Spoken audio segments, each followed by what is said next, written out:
Hey everybody, this is Mr. Moore. Sorry I can't be with you. If you are listening to this, then you are at the orientation for your formal evaluation this year. That can be if you have an SLO, which most of you do, and then some of you have a goals-based or a GBE.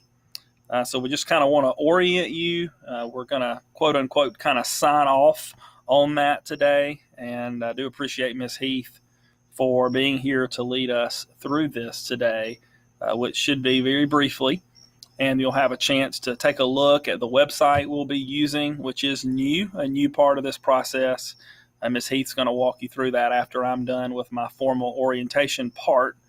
I will say that the good news is that if you're doing an SLO or GBE, really and truly the nuts and bolts of it are the same. The website we're using is different this year. That's per the district. And again, you'll have a chance to look through that as we go along this afternoon. So listen carefully, think of questions you might have, and if Hannah can answer them, I know she will do her best, and if not, we certainly will find the answer for you. So we'll start with student learning objectives, SLOs. We've mentioned this is a very similar process. All certified teachers are expected to complete an SLO for the 18-19 school year, provided that you are not one of the special categories of teachers like guidance or speech, reading coach, etc. And of course, if you have more than 6 students, the SLO should be completed in the area of reading if you are someone that instructs reading. And of course, our specialty area, friends, related arts, etc., you have worked before, at least most of you, on finding a goal and the data suitable to show that your students are reaching that goal. You've worked on that through the years. Don't forget that in terms of proficiency, 75% of your students are expected to meet their growth targets that you set for them.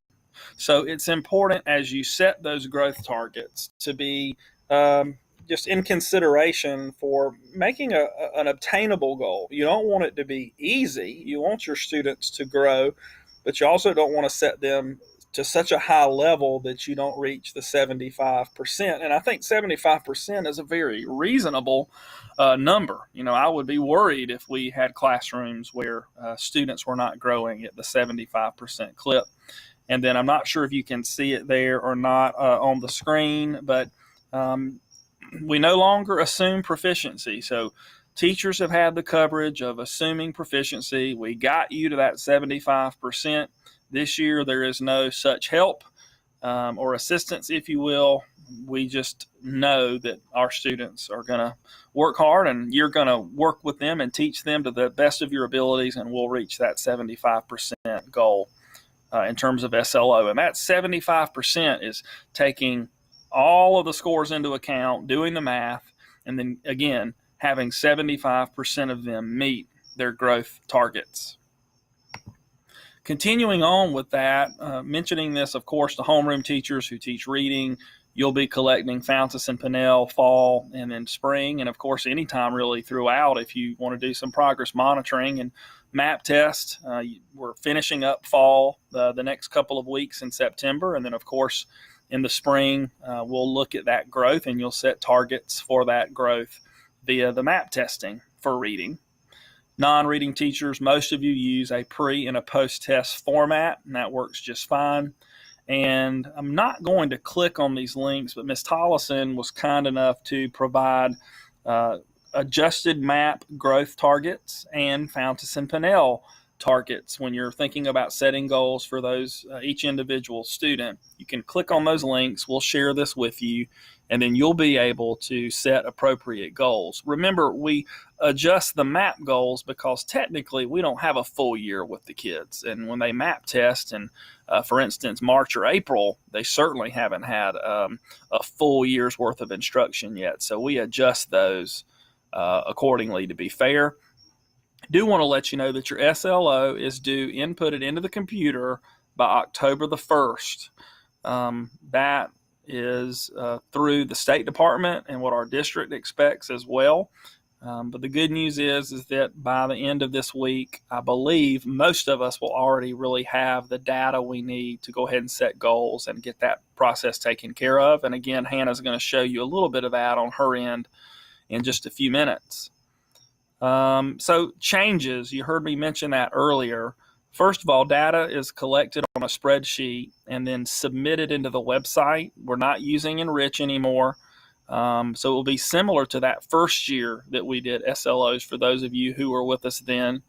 And then there's the website, scleads.org. You're about to explore that here in just a moment. Remember, no longer presume proficient. Unfortunately, we don't have that coverage. 75% of students meeting the growth target is appropriate. And then this year, instead of having a meeting with myself and Ms. Tollison, we've actually just assigned one of us to be your evaluator, and you're going to see that in a moment when you sign off on your orientation, who you have been assigned to in terms of your evaluator for the year. And that's who you'll have your meetings and questions and things like that with. That's who you'll be connected with.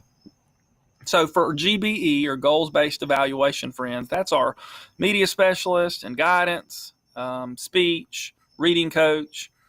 We also like to include Miss Kill and Miss Freeman because they have groups with less than 6, and occasionally some maternity leave teachers fall into place here, and we're checking on that now as we speak. Some of the GBEs are actually a continuation from last year. So if you'll remember, some of you checked that you wanted to continue your goal for this year. Some of you wanted to do a new one. There is a template that you'll be able to use. I believe that might be an old one, but the forms within it are the same. And goals-based are also due on October 1st, and you will upload those and submit those via that same website, scleads.org, which you're going to explore with Ms. Heath and have a chance to log into and set all that up here in just a moment. I do want to mention SMART goals as you're setting SMART goals. For instance, my goals-based friends, you want your goals to be very specifically written. They've got to be measurable, agreed upon, realistic, and then time-based. You know, when are you going to finish and have collected this data to be able to determine whether or not you met your goal. So just remember, SMART goals are appropriate when going through formal evaluation. And if you have questions about that, we can look at that together. So the website, scleads.org, if you have your laptops, hopefully which you should, Ms. Heath is going to walk you through this in a minute, but you can go to scleads.org and then we'll get going from there.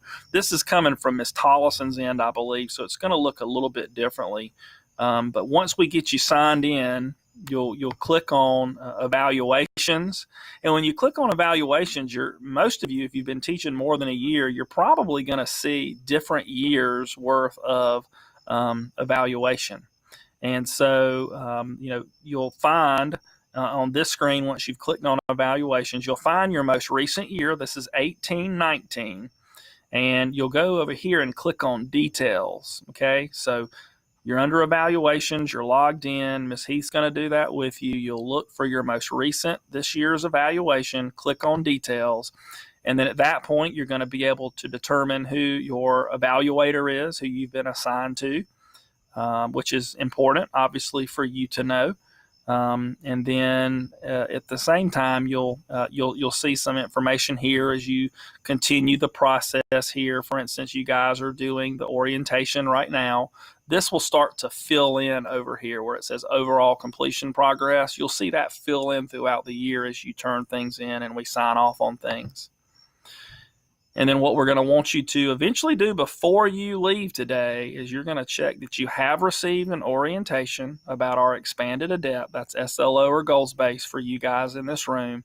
And you're going to click down here to add your signature. And again, Ms. Heath is going to walk you through that. And that's what we had asked for you to do. So I'm going to turn it over to Ms. Heath. She is now going to pull up SC Leads. She's going to direct all of you to do the same. And then you're going to get your account set up. You're going to go ahead and sign off that you have received your orientation information today. And then really and truly, I think she's going to let you see some of the links from this presentation, let you even talk through what you might choose for your goals base or your SLO. It's a great idea to collaborate with people on your grade level. Granted, you have individual students and your class is different from all the others, so you'll want to cater your goal and your information towards your specific class. But it's a great idea to collaborate with those on your grade level. And then you are free to leave once Ms. Heath has given you that information and you have gone in and signed off on your orientation. So at this point in time, thanks everybody for your attention, and thanks Ms. Heath for your help. Good luck, and let us know if we can be of any assistance moving forward. Don't forget, October 1st is our due date for this.